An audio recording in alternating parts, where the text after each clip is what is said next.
بسم اللہ الرحمن الرحیم۔ حضرت ابو ہریرہ رضی اللہ تعالی عنہ نبی کریم صلی اللہ علیہ وسلم سے روایت کرتے ہیں کہ آپ صلی اللہ علیہ وسلم نے ارشاد فرمایا، اللہ تعالی قیامت کے دن زمین کو اپنے قبضہ میں لیں گے اور آسمانوں کو اپنے داہنے ہاتھ میں لپیٹیں گے، پھر فرمائیں گے کہ میں ہی بادشاہ ہوں، کہاں ہے زمین کے بادشاہ؟ حضرت ابو ذر رضی اللہ تعالی عنہ رسول اللہ صلی اللہ علیہ وسلم سے روایت کرتے ہیں کہ آپ صلی اللہ علیہ وسلم نے ارشاد فرمایا، میں وہ چیز دیکھتا ہوں جو تم نہیں دیکھتے اور وہ باتیں سنتا ہوں جو تم نہیں سنتے۔ آسمان عظمت الہی کے بوجھ سے چرچراتا ہے، جیسے کہ چارپائی وغیرہ وزن سے بولنے لگتی ہے، اور آسمان کا حق ہے کہ وہ چرچرائے کہ عظمت کا بوجھ بہت ہوتا ہے، اس میں 4 انگلیوں کے برابر بھی کوئی جگہ خالی نہیں ہے جہاں کوئی نہ کوئی فرشتہ اپنی پیشانی سجدہ میں اللہ تعالیٰ کے سامنے نہ رکھے ہوئے ہوں۔ اللہ کی قسم، اگر تم وہ باتیں جانتے جو میں جانتا ہوں تو کم ہنستے اور زیادہ روتے، اور بستروں پر اپنی بیویوں سے لطف اندوز نہ ہوتے، اور اللہ تعالیٰ سے فریاد کرتے ہوئے ویرانوں میں نکل جاتے۔ کاش میں ایک درخت ہوتا جو جڑ سے کاٹ دیا جاتا۔ حضرت ابو ہریرہ رضی اللہ تعالی عنہ سے روایت ہے کہ رسول اللہ صلی اللہ علیہ وسلم ایک حدیث قدسی میں اپنے رب کا یہ ارشاد مبارک نقل فرماتے ہیں کہ آدم کے بیٹے نے مجھے جھٹلایا، حالانکہ یہ اس کے لیے مناسب نہیں تھا، اور مجھے برا بھلا کہا، حالانکہ اسے اس کا حق نہیں تھا۔ اس کا مجھے جھٹلانا یہ ہے کہ وہ کہتا ہے کہ میں اسے دوبارہ زندہ نہیں کر سکتا جیسا کہ میں نے پہلی مرتبہ پیدا کیا تھا، اور اس کا برا بھلا کہنا یہ ہے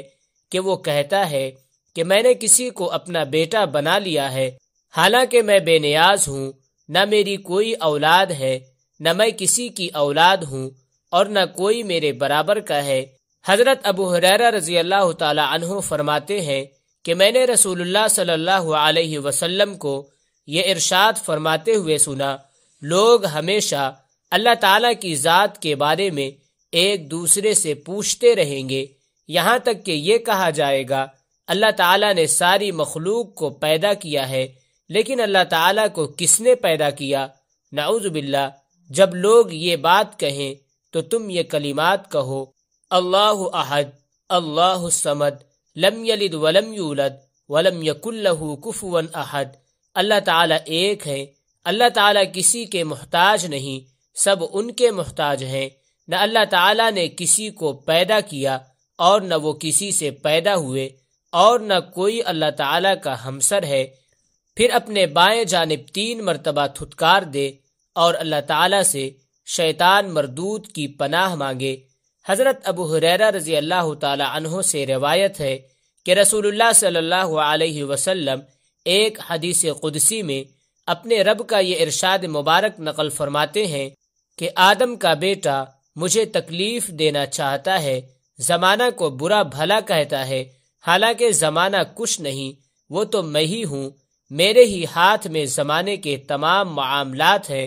میں جس طرح چاہتا ہوں رات اور دن کو گردش دیتا ہوں۔ حضرت ابو ہریرہ رضی اللہ تعالی عنہ روایت کرتے ہیں کہ نبی کریم صلی اللہ علیہ وسلم نے ارشاد فرمایا، جب اللہ تعالی نے مخلوق کو پیدا کیا تو لوح محفوظ میں یہ لکھ دیا، میری رحمت میرے غصے سے بڑھی ہوئی ہے۔ یہ تحریر ان کے سامنے عرش پر موجود ہے۔ حضرت ابو موسیٰ اشعری رضی اللہ تعالی عنہ سے روایت ہے کہ رسول اکرم صلی اللہ علیہ وسلم نے ارشاد فرمایا،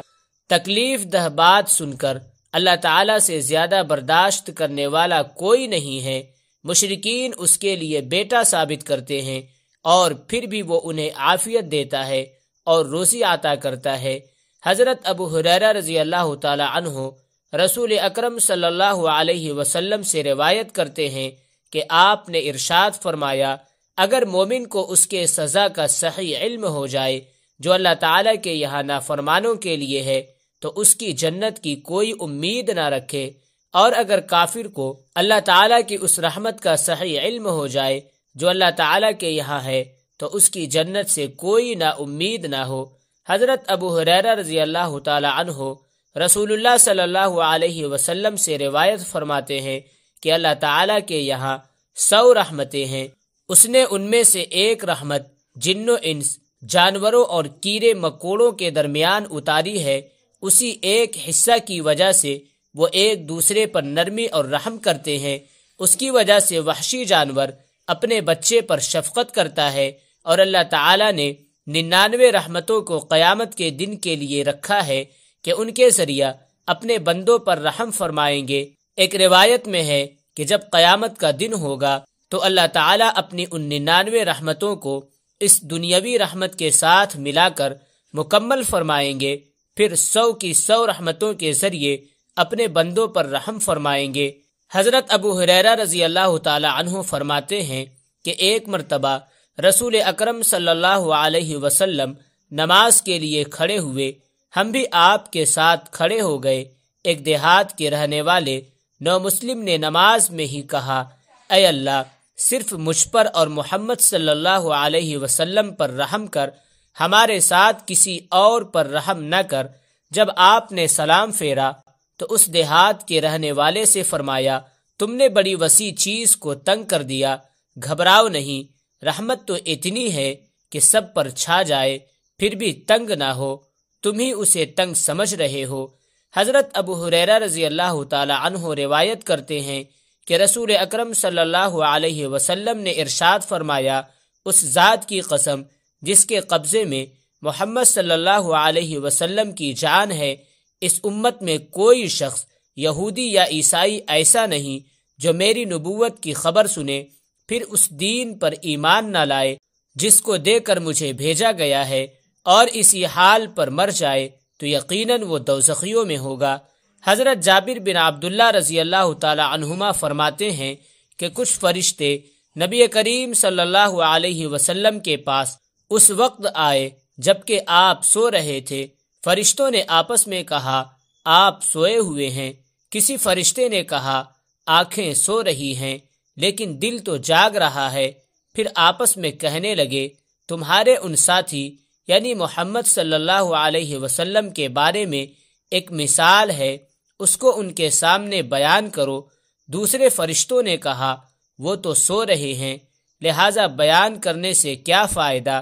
ان میں سے بعض نے کہا، بے شک آنکھیں سو رہی ہیں لیکن دل تو جاگ رہا ہے۔ پھر فرشتے ایک دوسرے سے کہنے لگے، ان کی مثال ایسی ہے جیسے ایک شخص نے مکان بنایا اور اس میں دعوت کا انتظام کیا، پھر لوگوں کو بلانے کے لیے آدمی بھیجا، جس نے اس بلانے والے کی بات مان لی وہ مکان میں داخل ہوگا اور کھانا بھی کھائے گا، اور جس نے اس بلانے والے کی بات نہ مانی وہ نہ مکان میں داخل ہوگا اور نہ ہی کھانا کھائے گا۔ یہ سن کر فرشتوں نے آپس میں کہا، اس مثال کی وضاحت کرو تاکہ یہ سمجھ لے۔ بعض نے کہا، یہ تو سو رہے ہیں، وضاحت کرنے سے کیا فائدہ؟